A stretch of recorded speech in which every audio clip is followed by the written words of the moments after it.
and welcome to the show where we share the stories of the many who intersect with our healthcare system but are rarely heard from. My name is Kevin Pho, founder and editor of KevinMD. Today on the show, we have Mazare Kamara. She is a general surgery resident, and she wrote the KevinMD article, "Death Still Affects Me. I'm Not Numb, I'm Human." Mazare, welcome to the show. Thank you so much for having me. I'm excited to be here. So we'll get into your KevinMD article in a little bit, but first off, can you just share your story and your journey to where you are today? No problem. So again, my name is Mazare Kamara. I am a general surgery resident based in Detroit, Michigan. I was born and raised in Virginia, Northern Virginia to be exact. First generation American. My family is originally from Sierra Leone, West Africa. I went to undergrad at Princeton University. I did, my major was molecular biology, and I wrote my thesis actually on sickle cell disease in Sierra Leone.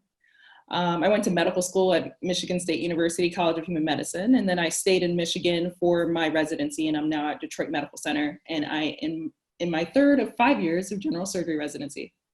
From a general surgery standpoint, how has the pandemic affected what you're seeing and your training?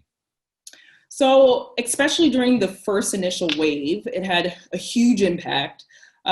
We stopped doing all of our elective operations, and we went mostly towards doing all of the emergent operations. Another major thing that happened was that our post-operative area actually became a full-fledged intensive care unit, or ICU, because we had that many patients that were very sick from the COVID virus, and they needed to be intubated and have more intense care. The effect kind of for our training meant that we weren't getting as many elective cases and weren't doing as many of our skills that, we would hopefully want to train in at that time. But we got a training in a different sense. The general surgery team covered one of the ICUs, but then additionally, we were the tube and line service. So we would help, especially in the medical intensive care unit, with anybody that needed any chest tubes or central lines and arterial lines. So I spent many of my calls during the height of the COVID pandemic in Michigan,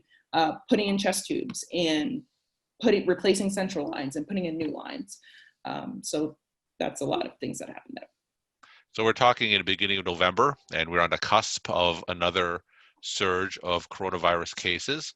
Now, from a general surgery standpoint, what do you anticipate the next 1 to 2 months to bring?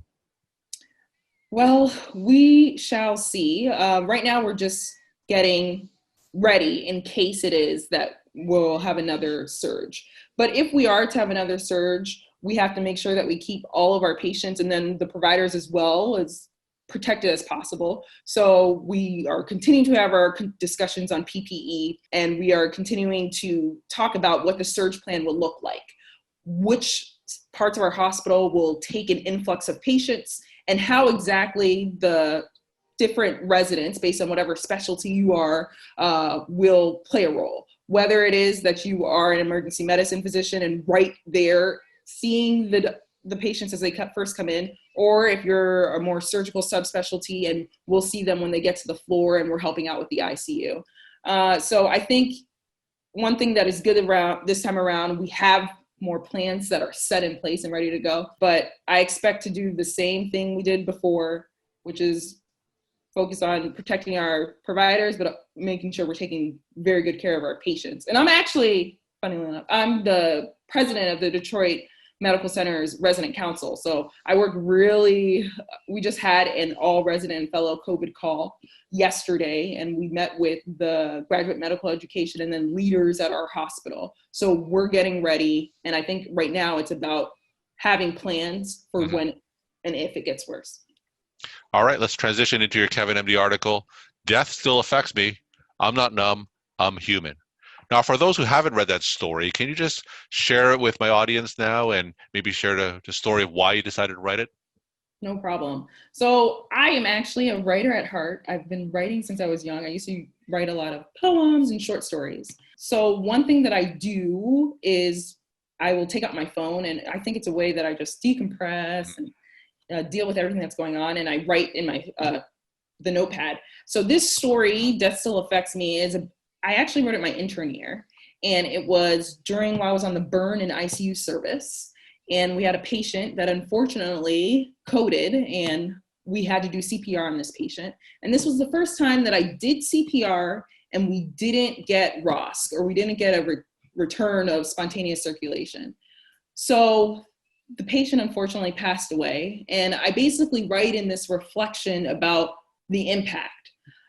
I feel like I would say that I'm a person that's in touch with my emotions, but that day, nurses cried, my medical student cried, another one of my co-residents cried openly, and I didn't feel anything. I felt like I wanted to make them feel better, and I comforted them, but I wasn't sad myself. So then I was worried, and I said, wow, residency, this is what they say. You see so many sick patients that you forget, or it doesn't affect you. You just keep moving, because that's what we're expected to do. We're expected to remain stoic and make decisions without the emotion affecting us. So I thought my intern year, that day that it happened, that this is it, it happened. But then when I went home, took a shower, and then really thought about it, my sister called me, and then I started crying, and I told her what happened. I kept on saying, he died, the patient died. And the tears were, they felt good in a way, because it just showed me, you still do, this affects you. You might have seen a lot of people, some with good outcomes, some with very poor outcomes, some with trauma, but you're okay. You still feel this. So that's what the article is about. It's about, we might be stoic at all times, but the emotion still affects us, even when we go from ICU room to ICU room. Now, you wrote this story when you were an intern, and now you're in your third year of residency training. Tell me how death affects you now after seeing so many cases during your training, and I'm sure some of them may not go the way you thought it would be. It's the same thing. It's something where now what I do is I let myself take that pause. I think as an intern, sometimes you think, I have to keep going. I have to go see the next patient. I have to do it quickly. And then I have to present to my chief resident so that we can talk to the attending. And you're really just in this flow of trying to get things done quickly, and you don't give yourself the moment. But now I tell myself, it's okay for me to just stop. And I discuss it with my team, and I say, it's really unfortunate, and really, digest a lot of the feelings that we're having. And then you just keep going, because I have to keep going for the next patient. I think I just give myself more space now, and that's what's different as I've progressed in my training. Now, on your team, you have a lot of medical students and interns, and if they're going through this for the first time, what kind of lessons did you learn from this? What kind of advice can you give them? I would say welcome the emotions. One thing is, when people are, you're a surgeon, you're supposed to be stoic, you're supposed to have that straight face, and you're always supposed to know the answer. But I think give yourself space to be human. And sometimes things happen where the outcome is not what we would have wanted, or not what we would like to explain. But I think it's just give yourself space to have these emotions and to process them and then move forward. Now, you have that stereotype of the surgeon, like you said, being stoic or being afraid to show emotion. Now, has anything changed over the years from that stereotype? How is surgery training now? Are people more encouraged to show emotions, especially in the surgical field? I think that the surgery field, yes. I think medicine in general is becoming more open to the idea of wellness. Well, right now, physician wellness, resident wellness, it's a really sexy term. Everyone's talking about it. But I think it goes through all the specialties. And we're realizing that while once being a physician meant that your life was all about that 100%, I think now that's not the case. And we are departing from whatever the believed stereotype of each specialty should be. So I would say I have very open conversations with my attending physicians now. And we talk about these things and they say, like, back in my training, we wouldn't have discussed that, or we wouldn't have sit down and really process that. So I think medicine in general is moving in that direction. And I think it's a beautiful thing, because it's just acknowledging more truth. Now, when I was a resident 20 years ago, there wasn't a lot of support when it came to talking about after a case goes wrong, or even after a death. What's it like now? What kind of support services are available if someone wanted to talk further about their emotions or about themselves or about wellness? From a more systematic standpoint, we always have morbidity and mortality conferences where we can talk about things that went wrong and went right in a particular case that we had an unfortunate outcome. But from a more individual standpoint, now we have mentorship in place. So I have a faculty mentor who I can text at any point in time and tell her, hi, I just wanted to talk about something that just happened. So I feel like, number one, we're being assigned more mentorship, whether it's attending level or another co-resident. And then two, we also have services that are available if you would like to utilize them. So my graduate medical education program does have opportunities for us to meet with a psychiatrist or a psychologist and basically go over some things, especially when you're at the height of a lot of these difficult things to handle while you're training.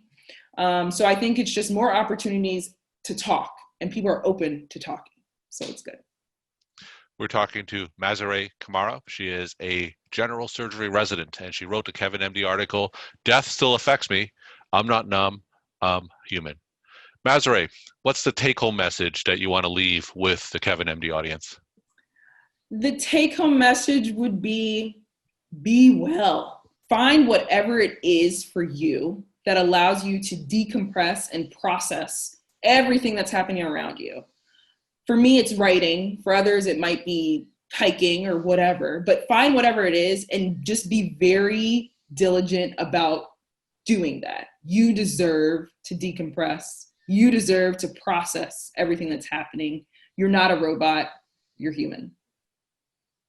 Mazare, thank you so much for sharing your story and insight. And thanks again for being on the show. Thanks for having me.